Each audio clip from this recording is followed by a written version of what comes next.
Assalamu alaikum. Në këtë mësim do të mësojmë për sukunin.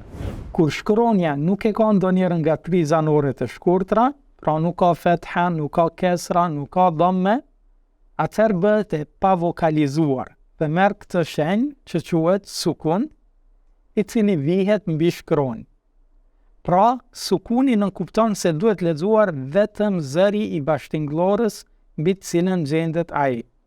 Sukuni nuk mund të vijë në fillim të fjalës, por vetëm në mes dhe në mbarim të saj. Ti lexojmë shembuj që ta kuptojmë më mirë. Tu kemi shembullin tilke. Pra këtu kemi lamin me sukun, prandaj e lexojmë vetëm zërin e bashkëtingëllorës. Pra e lexojmë lamin pa ndonjë fetha, pa kesra ose pa dhamme. Pra e themi tilke. Tu kemi saufa.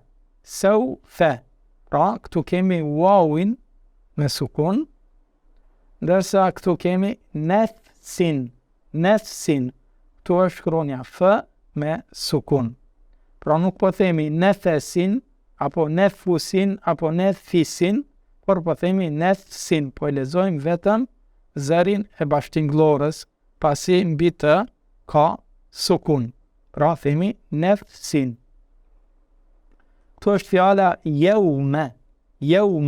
Prap këtu kemi waw me sukun. Kemi një fjalë në cilën ka 2 sukuna, tahzen. Dhe fjala tjetër këtu është merjeme. Pra është shkronja r me sukun. E tash ti lexojmë së bashku shembujt në vijim. Shembulli i parë këtu është dhikru. Pra kemi shkronjën kaf me sukun. Shembulli tjetër është sa'je. Këtu kemi shkronjën ain me sukun. Po e vrini pra se si po shqiptohet shkronja ain kur është me sukun, pra themi sa'je. Tu kemi fjalën na'budu. Të fjalë e keni dëgjuar shumë herë, pasi gjendet në surën e parë të Kur'anit, që është surja El-Fatiha. Pra kur themi iyyaka na'budu wa iyyaka nasta'in. Pra është fjala na'budu. Tu kemi terhequ. Tu kemi fjalën ba'du.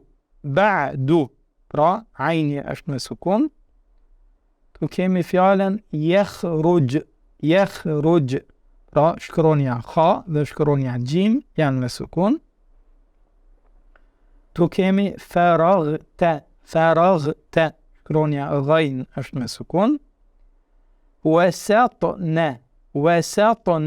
Pra shkronja ta këtu është me sukun.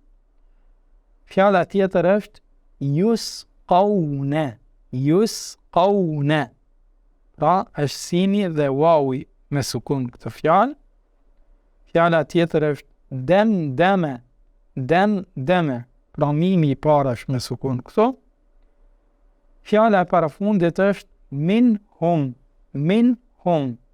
Dhe shembulli i fundit në këtë mësim është yahsabu. Pra shkronja ha është me sukun. Kaq për këtë mësim. Allah ju ruajt. Assalamu alaikum. Ky kurs është i bazuar në librin Abetaria Kur'anore, cilin mund ta gjeni falas në shumë librari islame ose ta shkarkoni si PDF në linkun e mëposhtëm.